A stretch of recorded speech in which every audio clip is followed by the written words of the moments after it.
Let's start with the services business. We'll work our way back to iPhones and so forth and price cuts.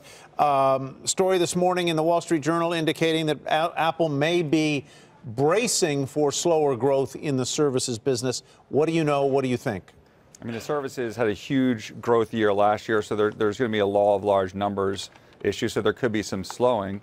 But they are continuing to expand the ecosystem, and they've hired a lot of people. They hired a couple guys from Sony, presumably to build up some type of media services. So they're looking for ways to add more services to existing customers. In addition, I'm sure you've seen the press reports about price reductions in China and some other markets.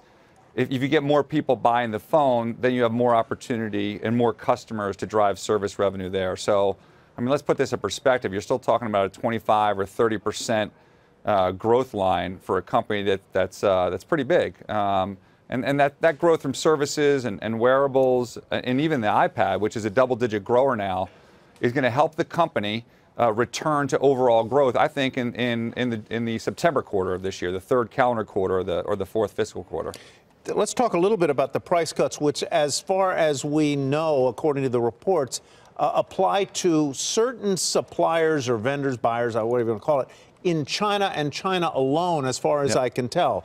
Do they need, in your view, to expand those price cuts beyond that one marketplace and beyond that one product? Well, just to be clear, it's not the first time that Apple has selectively gone into a market and reduced pricing. They've done that in years past and even more recently in Japan or in China. So, you know, they can experiment, see how well it goes in China. But I think to the company's point and to our own view, like, the China was the issue this quarter. I know there's been a lot of discussion about people holding on their phones longer than they used to, but that's an old thesis. I mean, the iPhone 6 was a huge product that was 4 years ago. The replacement cycle in developed markets has been lengthening for 4 years now. So for someone to come out and say, oh, this is it, you know, the replacement cycle is the reason Apple's missing, that's not really true. That's not a new thesis. China was the big miss.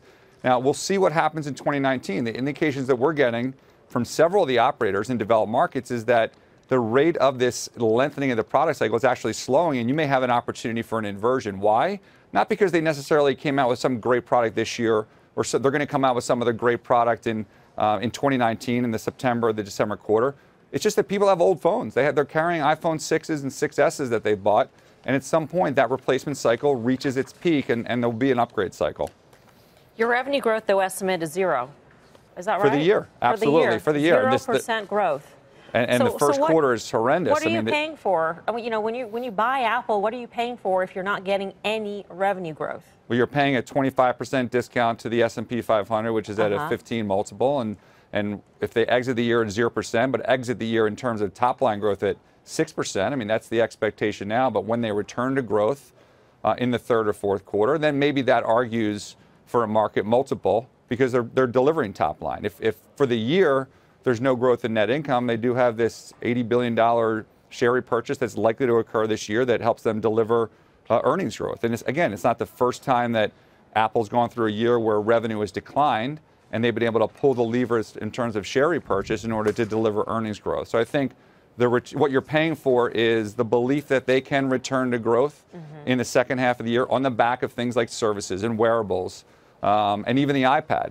And then we'll see how the replacement cycle works when we exit 2019 into 2020.